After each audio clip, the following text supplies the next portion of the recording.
step 2 of your rose pinwheel block. You've cut your pieces out. It's important to lay this block out in front of you. You go in the way that you are going to assemble it. You're going to make it in 4 quarters, and each of those quarters is in 2 pieces. The triangle blocks that go together to form the square in each instance is a mirror image. So whenever it comes to making these folds, it's really best to do all 4 of the one fabric with the same fold at the one time. There are 3 pieces to fold. The first fold is really very easy, so that's just this one, and you are going to make it into a smaller triangle. Just finger press along that fold.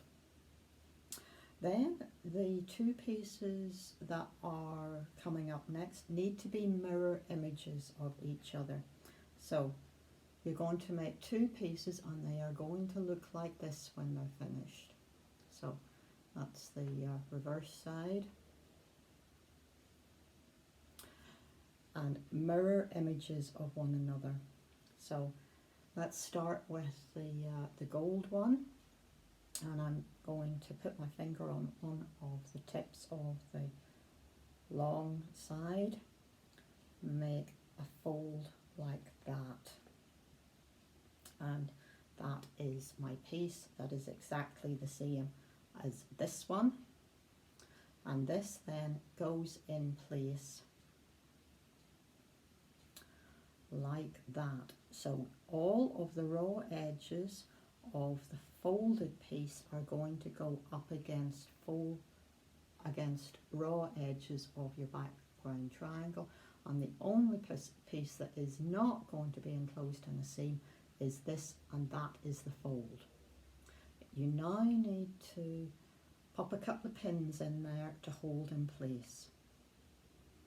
You then need to make the mirror image on the blue one. So again, what you're going to do is pop your finger on here, and you're folding it this way.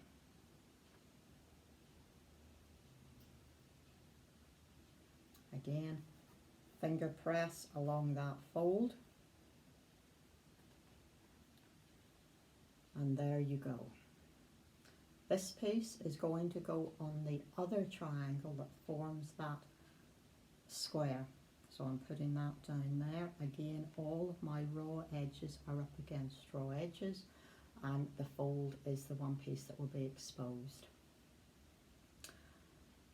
Now that first easy fold that we made, that is going to sit over the top of my gold piece.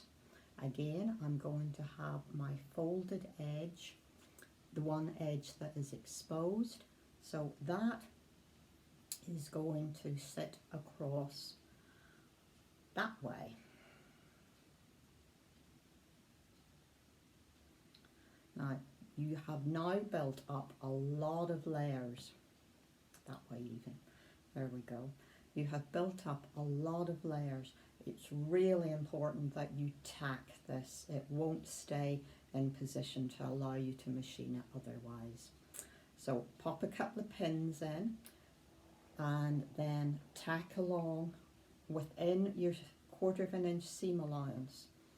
On this particular one, down in the point here, we have accumulated 1, 2, 3, 4 layers of fabric.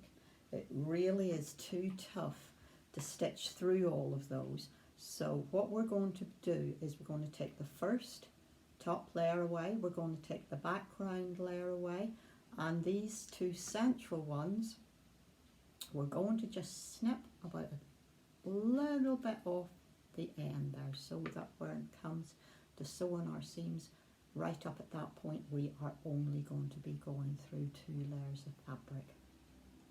So job now is to go and tack these in position, ready for step 3.